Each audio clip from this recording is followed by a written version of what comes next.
काफी आ रहे हैं पर्यटक इस समय। इंशाल्लाह बहुत अच्छा है। क्या सुनते थे कश्मीर के बारे में आप अपने स्कूल में, घर में क्या सुनते थे? कि मतलब कि लड़ाई होती है ज्यादातर। हाँ, लेकिन ऐसा लगा अब यहाँ पर? नहीं।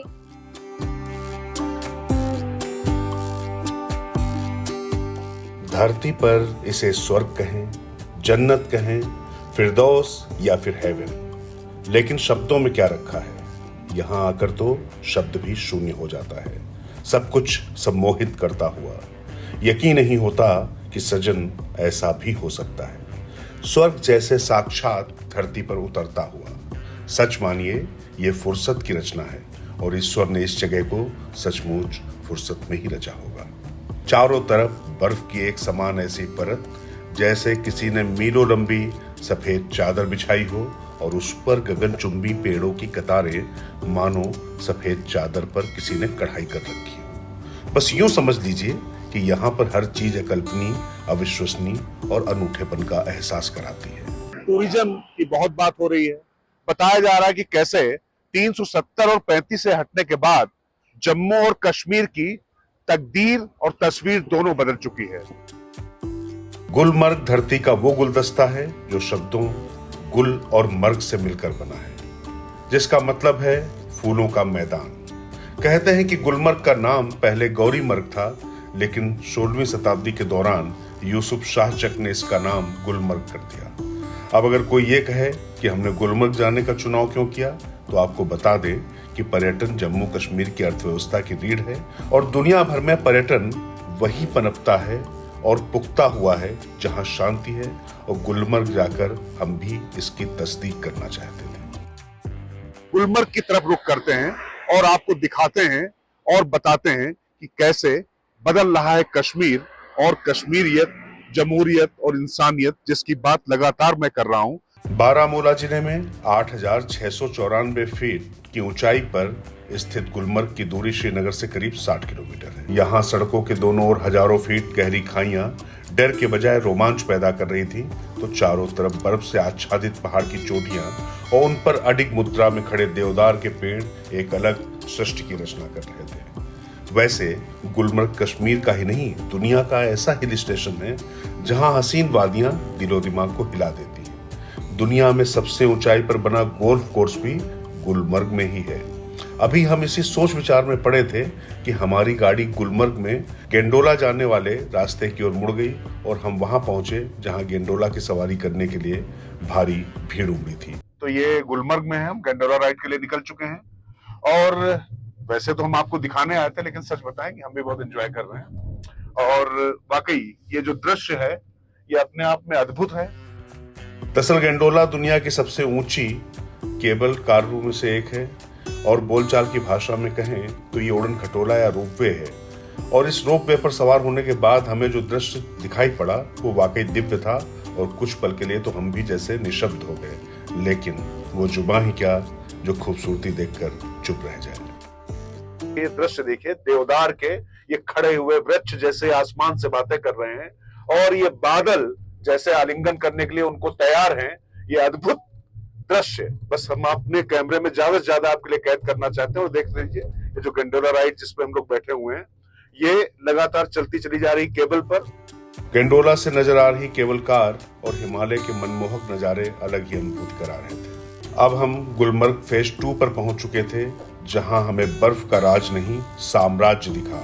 और ऊंचाई तो इतनी कि क्षितिज यानी जहां धरती और आसमान एक सा दिखाई देने लगे। तभी हमारी मुलाकात यहाँ हिलाल पीपा और उनसे जुड़े एक और शख्स से हो गई। दोनों ने हमें पर्यटकों को एलओसी को लेकर क्या कहा, उसे उन्हीं से सुन लीजिए। बर्फ कब से आई है हिलाल साहब? बर्फ से हो गए 2 दिन हो गए सर, 2 दिन हो पहले गए। आया था। यहाँ पे सनक्रीम लगा रखी, यहाँ पे सनबर्न हो जाता होगा, जल जाता है सर, जल जाता होगा। हाँ, काफी हो जाता होगा। तो अभी आ रहे हैं टूरिस्ट, काफी आ रहे हैं, तो अच्छा चल रहा है काम, अच्छा चल रहा है। अच्छा नहीं चल रहा था, अच्छा ही चल रहा है, अच्छा ही चल रहा है। यहाँ से हम जैसे ही आगे बढ़े ऐसा लगा कि हम वाकई जन्नत में ही आ गए हैं। और अगर कश्मीर को जन्नत कहते हैं तो बेशक उसका रास्ता जैसे गुलमर्ग ही हो। यहाँ हमें जो भी दिखा वो अविस्मरणीय और अभिभूत करने वाला था कि अचानक हमारा मन कवि हो गया और हमारी जुबान से हिंदी साहित्य के महान कवि जयशंकर प्रसाद की कविता कामायनी की कुछ पंक्तियां खुद ब खुद प्रकट होने लगी। हिमगिरी के उत्तुंग शिखर पर बैठ शिला की शीतल छा, एक पुरुष देख रहा था भीगे नैनों से प्रलय प्रवाह। ऊपर हिम था नीचे सागर, एक तरल था एक सघन, एक तत्व की ही प्रधानता, उसे कहो जड़ या चेतन। तो बताइए कवि पहले क्यों इतना अच्छा लिख पाते थे? क्योंकि वो प्रकृति के करीब रहते थे, उसको महसूस कर पाते थे। यहाँ आकर हम आनंदित तो थे ही, यहाँ की दिव्यता देख आध्यात्मिकता का एहसास होने लगा। एक पल के लिए लगा कि हम बाबा बर्फानी की आगोश में चले आ रहे हैं। फिर क्या, हम गुलमर्ग की धरती पर उसी सफेद बर्फ से अपने आराध्य की महिमा को बर्फ से गढ़ने लग गए और फिर उन्हें नमन किया। फिर इसके आगे दूसरे पड़ाव की ओर बढ़ चले।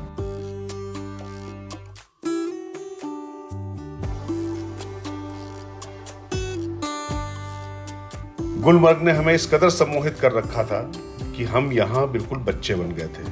बर्फ पर चलने की कौन कहे, हम तो यहाँ बदहवास भागने दौड़ने से लेकर बर्फ फेंकने और उससे खेलने में ऐसे मशगूल थे कि पूछिए मत। लेकिन हद तो तब हो गई जब हम किसी फिल्मी किरदार की तरह गुनगुनाने से कहीं आगे चिल्लाने लगे और फिर जो कुछ हुआ कैमरे में वो खुद देख लीजिए, ये कैसी दीवानगी।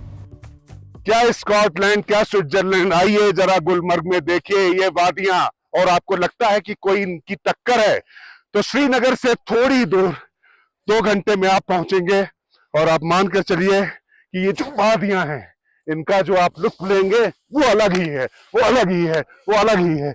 जी लीजिए आके, जी। यहाँ की तीखी बर्फीली ढलानों ने हमें मदहोश कर दिया था और हम भी उसकी मस्ती में जैसे सुध बुध ही खो बैठे हों। ऊपर से यहाँ हो रही बर्फबारी जैसे इसे और यादगार बना रही हो। लेकिन आखिर हम भी कब तक यूं ही बर्फ पर बिना रुके बिना थके भागते रहते। आखिरकार एक समय ऐसा आया जब हम थककर चूर हो गए और बैठकर सुस्ताने लगे। इधर पेट था कि वो अपनी पूजा यानी राशन पानी मांग रहा था। और फिर हम जैसे ही उस जगह पर पहुंचे जहां शरीर को आराम और पेट को ईंधन मिल सकता था, तभी यहाँ हमारी मुलाकात मैगी और कहवा बेचने वाले शब्बीर से हो गई। तो कैसा भी चल रहा है यहाँ पर? कोई टेंशन नहीं, किसी चीज का डर नहीं, ये सेफ है, कश्मीर पूरा सेफ है। कश्मीर पूरा सेफ है। तो कैसे हैं हम लोग? बेंगलोर से आए हैं? बेंगलोर से आए। तो मजा आया आपको? एकदम बढ़िया बढ़िया मजा आया। सुबह से हम एंजॉय कर रहे हैं। तो आप पहली बार अब आए हैं? पहली बार। तो पहले आने में थोड़ा सा आपको लगता रहा होगा कि थोड़ा सा ये कुछ तो होगा, मगर इधर देखने के बाद सब अपना आर्मी BSF सब थे, तो BSF लोग हमको थोड़ा डर लगा। सबके तरफ AK-47 है तो हमको थोड़ा डर लगा। फिर बाद में होटल में भी बोले ऐसा कुछ भी नहीं है, डरने का नहीं, आप बिंदास से करो। जब से मोदी जी आया तब से लोग ज्यादा है। ऐसा है क्या? भूल गया मैं। 2 साल से एकदम बढ़िया हो रहा है बोल रहे इधर। कहाँ रहते हैं आप? हम रहते हैं मुंबई। एंजॉय किया कश्मीर में? फर्स्ट टाइम आए? हाँ, कैसा लगा? बहुत अच्छा। तो दृष्टि कैसा लगा आपको, क्या करती मुझे है? बहुत अच्छा लगा। तो कहाँ ज्यादा अच्छा लगा, सोनमर्ग में या गुलमर्ग में? गुलमर्ग। गुलमर्ग ज्यादा अच्छा लगा क्योंकि स्नोफॉल हो गई है। हाँ, तो खेला बर्फ से आपने? तो बहुत ज्यादा। कंट्री आपकी, अरे आपके तो शूज में दिखाई, ये देखिए ये होता है, लेकिन क्या शूज में बिल्कुल बर्फ भरी पड़ी है भाई। और आपको कुछ महसूस नहीं हो रहा है? आपको नाइल टाइम मजा आ रहा है। मजा आ रहा है? इस दौरान हमें रोपवे संचालन करने वाले एक स्टाफ से भी बात करने का मौका मिल गया। कैसा चल रहा है आजकल? काफी इंशाल्लाह बहुत अच्छा है, टूरिस्ट अच्छे आ रहे हैं? बहुत अच्छा है, टूरिस्ट अच्छा है। यहाँ के बारे में जानते समझते जब हम वापस लौट रहे थे तो पता चला कि यहाँ बर्फबारी का आलम यह है कि सर्दियों की कौन कहे, गर्मियों में भी होने वाली बर्फबारी इसे स्की के लिए स्वर्ग बना देती है। वैसे गुलबर्ग का नशा बॉलीवुड में भी सिर चढ़कर बोलता है। यहाँ की अलग अलग लोकेशन पर बॉबी, आपकी कसम, जब तक है जान, ये जवानी है दीवानी, हाईवे, फैंटम, हैदर जैसी फिल्मों की शूटिंग्स तो हुई ही है। आने वाले समय में ये शूटिंग्स का सबसे पसंदीदा डेस्टिनेशन हो तो कोई अतिशयोक्ति नहीं।